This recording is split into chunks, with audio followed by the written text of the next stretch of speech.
Hello everybody and welcome back to some Enter the Gungeon Hardmode. We're jumping in once again and let's play some Paradox. It's been a few runs. We played as Lamey last run and we had some good runs. No. Do you know what? Let's cause ourselves some eternal torment and play as Shade. I've been requested of it. We're going to play as Shade. We are going to die so many times, it's unbelievable. For those of you that don't know, Shade is a custom character made by Nevernamed that can only take one hit and then he dies. So he does start with a very good starting weapon and piercing and flight, so there is some positives. And I think he starts with the ability to stealth upon entering a room. Yes, he does. So the stealth is going to be real big for us. We need to basically kill most things before they even get a chance to shoot. Okay, we got this guy. Good. Yeah, this is going to be tough. I have a few things I want to talk about today. Nothing super important or anything, just a few things that people have been commenting on in the previous episodes that I wanted to kind of mention. Ooh, Hyper Light Blaster, that's pretty cool. Someone was actually asking, kind of out of the blue really, I mean, I spoke about it briefly in the previous episode, so I kind of see where it came from. But kind of out of the blue, someone was asking how to cook, and I can't quite tell if they were asking as a meme, or if they were just actually genuinely asking because I know how to cook, but I'm going to give a tiny little cooking tutorial this episode. Of course, I can't actually show you what any of the stuff I'm doing is, because that would be quite impossible, because I am currently playing a video game, and I'm not currently sitting... Well, that's pretty good. Extra accuracy. I am not currently at a hob or anything to cook with, so that's kind of impossible, but I can... First death. But I can at least walk you through one of my favourite meals of all time that is quite possibly one of the easiest meals to cook. Now, this is an Italian meal. By the way, Italian food is the best food. Italian food encompasses pretty much all of my favourite aspects of food and makes them very, very, very easy to make. Bugger, I tried to go stealth there and it just didn't work. Encompasses pretty much everything I love about food in one quick and easy to make package. So most Italian food is pretty simple and easy to make while also being great. So I'm going to go over two dishes today. This is going to be the main goal of this episode. I know it's a Gungeon series and not a cooking show, but sorry, it just became a cooking show. So deal with it. But yeah, the first one we're going to go over is spaghetti carbonara, but this is going to be a British spaghetti carbonara. I'll go over the differences between the British and Italian versions, but British Italian is very... It's basically like a heavily modified Italian. It keeps a lot of the same aspects, but it does change some key things and add some key ingredients that, for the most part, fits the British palate and probably American palate a little better, and also just, I don't know, makes them, for me at least, makes them better. Oh shit, the egg's still about. I didn't realize the egg was still about. Yeah, for me at least, I think it makes them better. I think they're pretty good. So like I said, first one, spaghetti carbonara. I'll go over sort of, as I talk through the ingredients and stuff, I'll go over sort of two versions of it you can make, the traditional one and the British one. They're both pretty similar. There's just some key changes in some of the ingredients and some additions. So, of course, for spaghetti carbonara, the first thing you're going to need is spaghetti. And many people don't know this, but you do not actually need cream for this dish. It is eggs that you need. Lots of people don't know this, but proper carbonara doesn't use any cream. You just use eggs and then cheese. Level sticks. We'll get through the first floor eventually, but yeah, you need some spaghetti. I mean, it could be pasta of your choice. Spaghetti or tagliatelle are two of the best ones to use. Spaghetti is obviously the cheaper and easier to get option, so I suggest that. Then, like I said, eggs and cheese. Lots of black pepper. Black pepper is very important. Parsley, and then bacon or some sort of bacon of your choice. You can use normal old bacon, you can use pancetta, or you can use guanciale. Guanciale is the more traditional... Oh my god. Guanciale is the more traditional ingredient that is much harder to come by. I mean, pancetta is also a little harder to come by as well, so mostly bacon's going to be your go-to. But guanciale, if you can get it, it's pig cheek, and it is... muy bien. It's very nice, very tasty. It's got a really high fat content, so it works really, really well in a carbonara. So basically, pretty easy. First thing you do, you get your spaghetti, your pasta, whatever pasta of you're choosing. You put that in some water, in some boiling water, in a pan, and you boil that. I mean, if you don't know how to boil pasta, then I'm sorry, but you have failed as a human. Wow. Gonna be a lot of deaths here. Boiling pasta, easiest thing ever. Make sure to salt your water, though. Don't leave your water unsalted, otherwise you will be an uncultured swine. So make sure to do that. While that's doing that, you can set your bacon frying up. It's best to chop your bacon as finely as possible. It really helps if you have a really high quality knife. Obviously not everyone has one, but it's pretty easy to chop bacon nonetheless, but it's made a lot easier with a good knife. So yeah, chop your bacon up as finely as you possibly can into little bits, and then put that in a pan with some oil. Doesn't need to be a lot of oil, just a little bit of olive oil will do. Doesn't even need oil if you've got a non-stick frying pan. And cook that up and just get that going. Make sure it gets crispy. Once it starts getting really crispy, make sure to take it off the heat. Leave it in the pan, but take it off the heat, and do not drain any of the fat. There'll be a lot of fat that renders off the bacon. Don't drain any of it. You're gonna need it. So while that's doing, while the pasta's cooking and the bacon's frying up, get yourself a bowl and put yourself in 3 eggs. But you don't want 3 whole eggs. You want 1 whole egg and 2 just egg yolks. So 1 full egg, 2 egg yolks. Put that into a bowl, mix it up a little bit, sort of blend it together. Then put in the cheese of your choosing. Now, carbonara works with a few different cheeses. It's a bad room for us here. Yep. Ow. Carbonara works with a few different cheeses. Technically, it's supposed to be. You're supposed to just use like Parmesan. Parmesan's definitely the better cheese, but I tend to go for something like cheddar a bit more often, like a mature white cheddar, because it's just easier to come by in the UK. I don't know about other countries, but here cheddar's just everywhere. It's super cheap. It's easy. But what I do tend to do, what I do tend to do is do a blend. I do like half and half of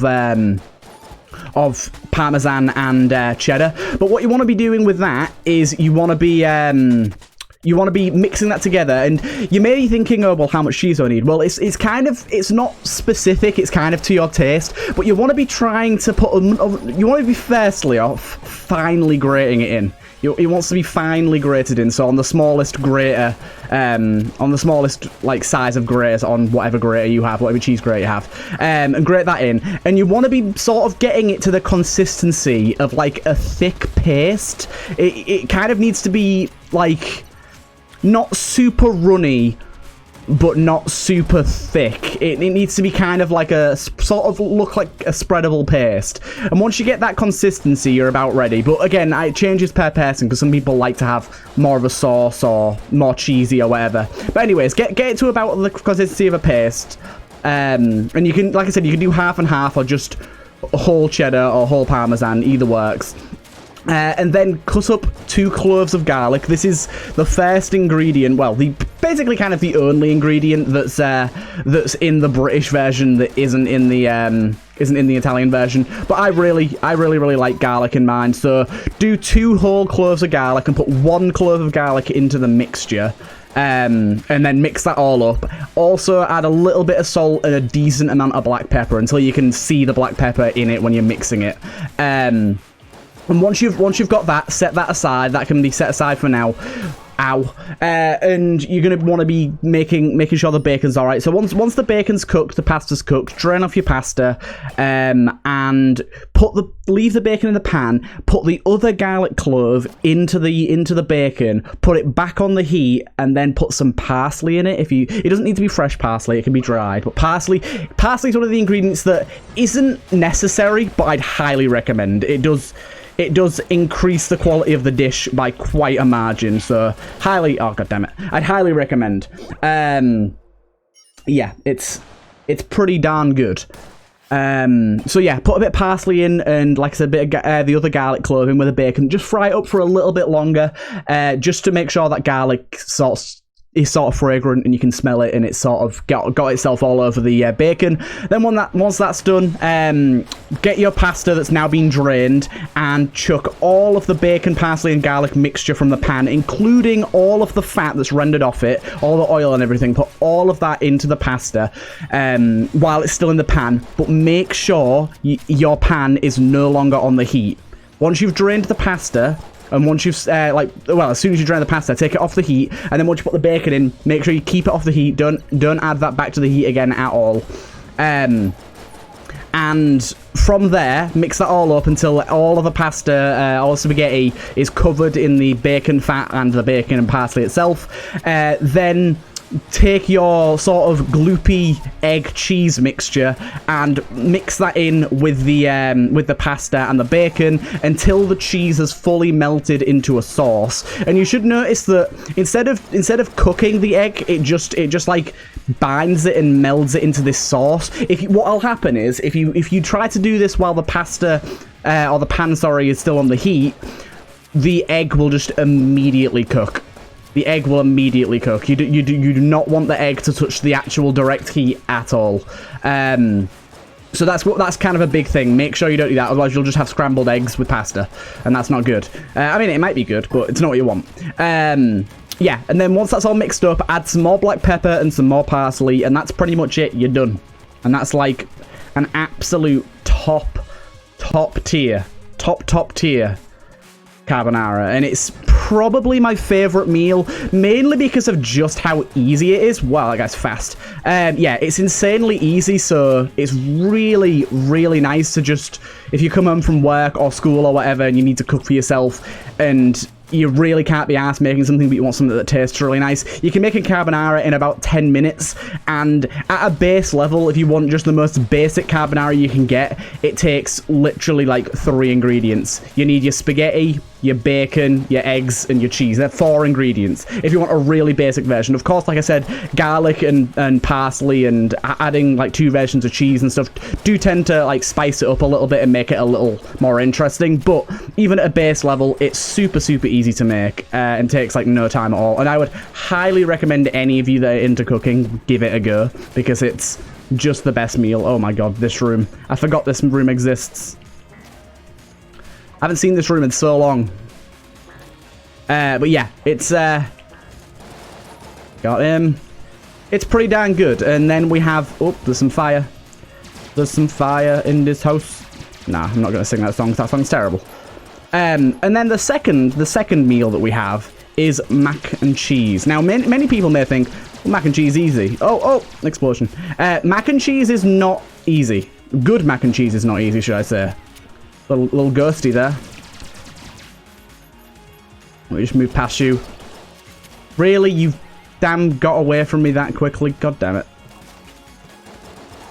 Okay, got you. Room's taking a little longer than it should, but it's alright.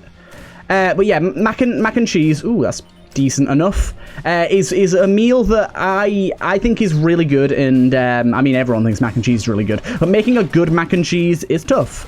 You've got to do something that not all people can do. I can't remember the exact name for it. I think it's a bechamel you've got to make at the start, and they can be pretty tough. I think it's a bechamel.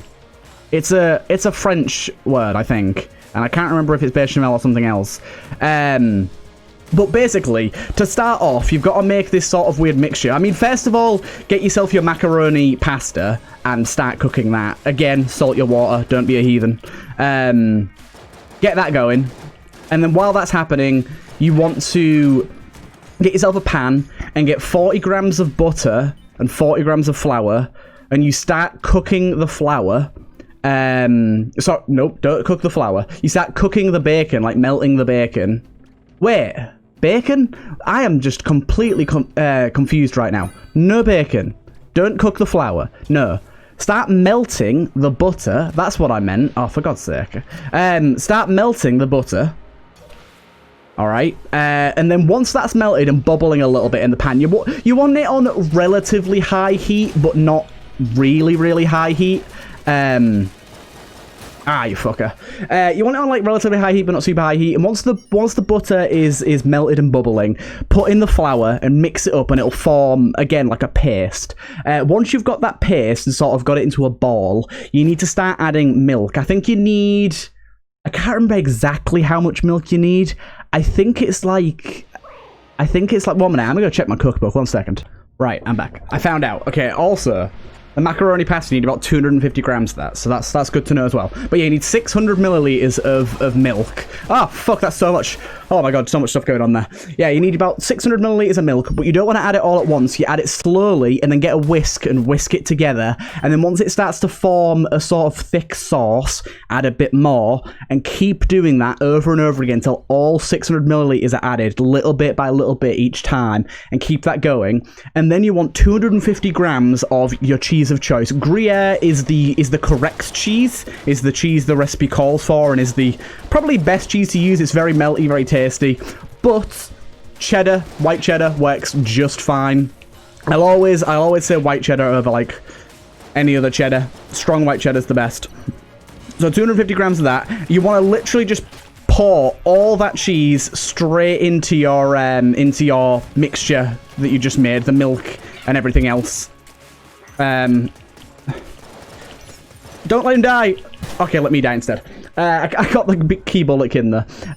Yeah, so you want to put all that cheese into that milk and butter and flour mixture you just made, and keep stirring that around, and you'll form quite a thick sauce by then. And then you want to add in garlic if you want garlic. These are all optional. Nutmeg if you want nutmeg, and then obviously salt and pepper just to taste. However you like it. It's difficult. If different people like it different amounts, so you just got to kind of feel it out and see what's best for you.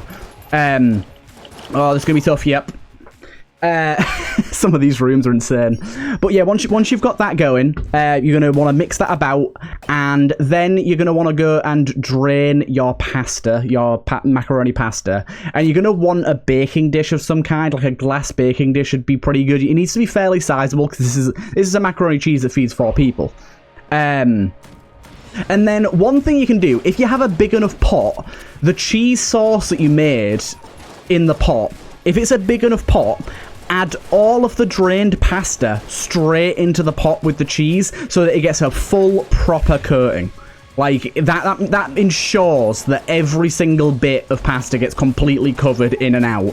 If you don't have a big enough pot to do that with, you can just lay the pasta into the dish, into the cooking dish, and then thank you for the HP, and then layer the sauce on top and kind of mix it up inside the dish. But I prefer to do it in the pot because it covers it a lot more evenly and nicely. And yeah, once you've got all that mixed together, layer it into the dish and cook it for about 20 minutes.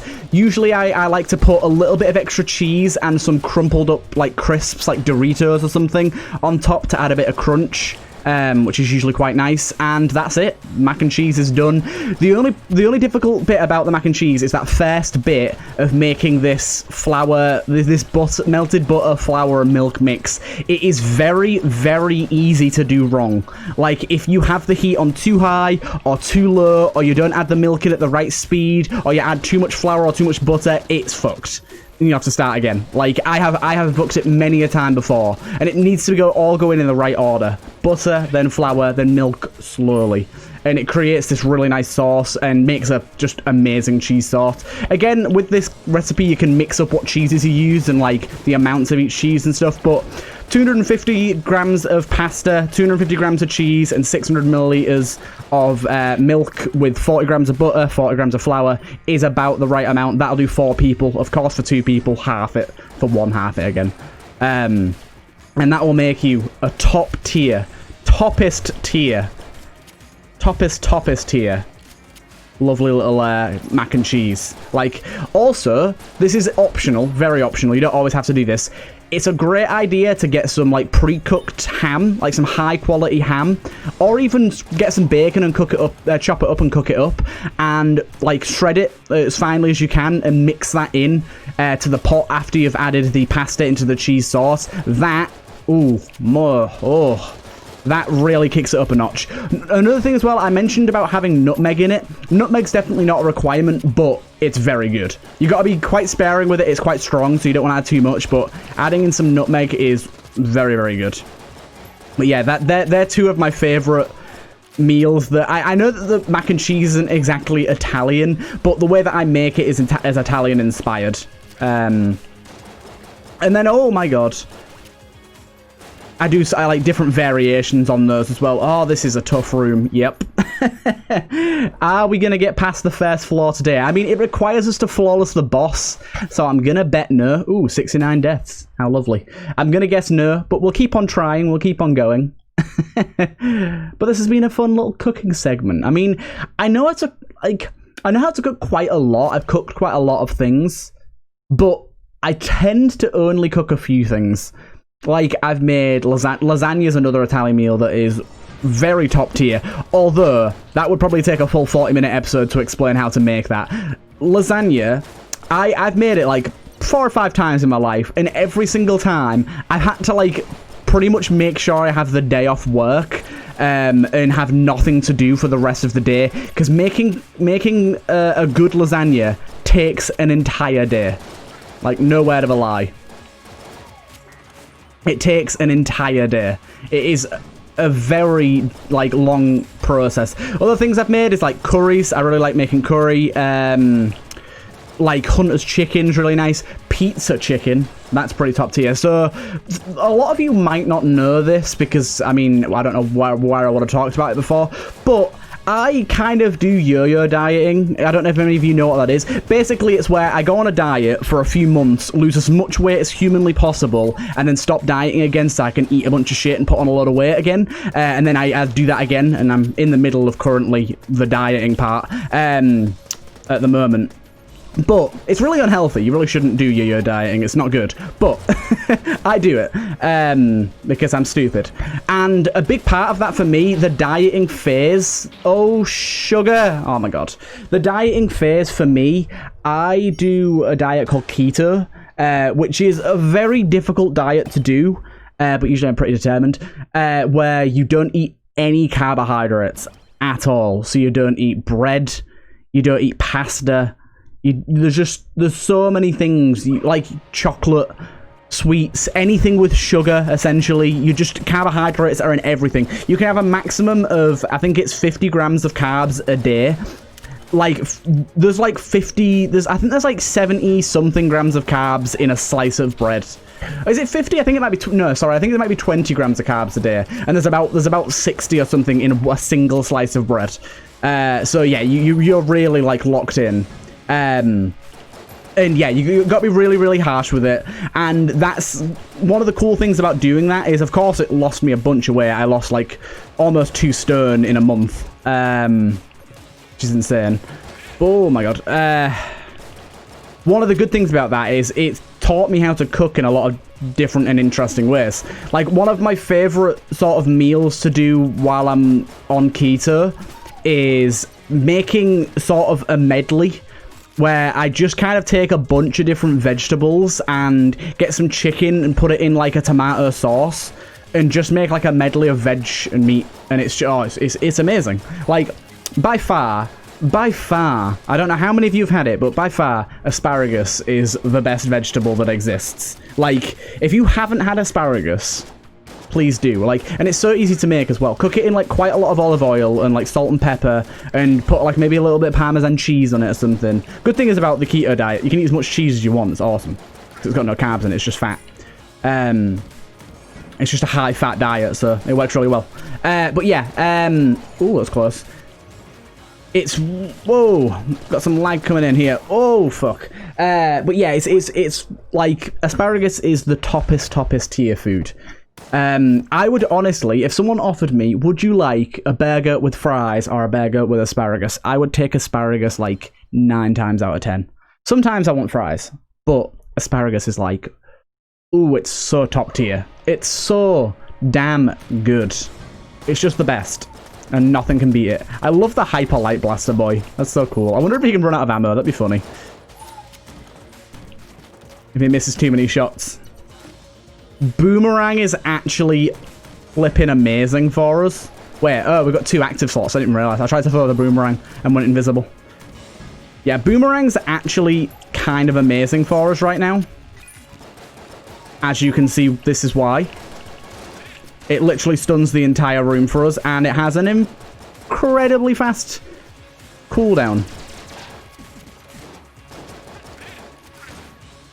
I don't want to mess this up, because I miss you, baby. Right. Just boomeranging all about the place. I always forget how good Boomerang is. I could die here very easily because of the tables.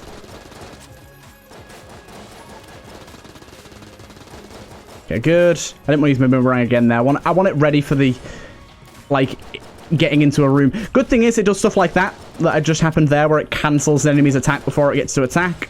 Didn't manage to there, but luckily the explosion got him. But this is pretty good. Pretty good. Boomerang is very top tier. All it takes is a really bad start to a room, though, and we are done for, so gotta be really aware of that. Hey, little turkey. Okay. Ammo is unfortunately not what we need right now.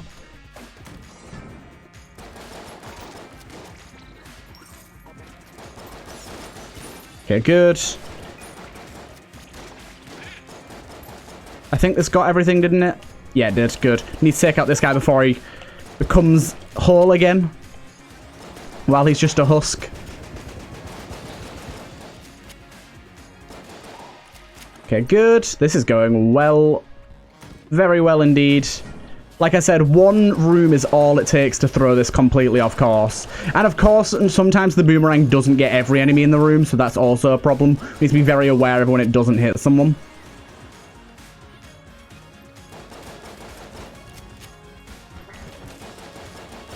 Good, good. You're gone. And you're gone. Wow. Long room. Yeah, I like that look. It just sometimes blows itself right into the corner and stops working correctly. Okay, shop time. What you got for me? I mean, explosive decoy also seems really good.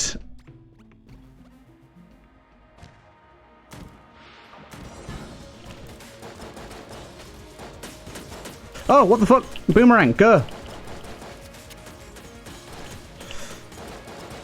Boomerang, where are you? What? Fucking fuck. Oh. That's ending the episode. I'm sorry, it is. Short episode. Fix that, please. Unfortunately, the shade, if it's in a room that it needs to fall in, it can still be set on fire. And I never remember because it doesn't make any sense and it's dumb. And that's the second time as the shade I've died to that now. And it makes me salty as all hell. So the episode, it's big cancelled. It's big cancelled. God damn it. Shade, you have been fun. You have been a joyous boy to play as until that very moment where you betrayed me forever. But we've always said that these episodes are going to be a little shorter, so I don't mind cutting it a little short. I think next time we'll probably play as like the pilot or the convict or something. Either way, I hope you guys did enjoy this one, and I'll see you guys in the next one.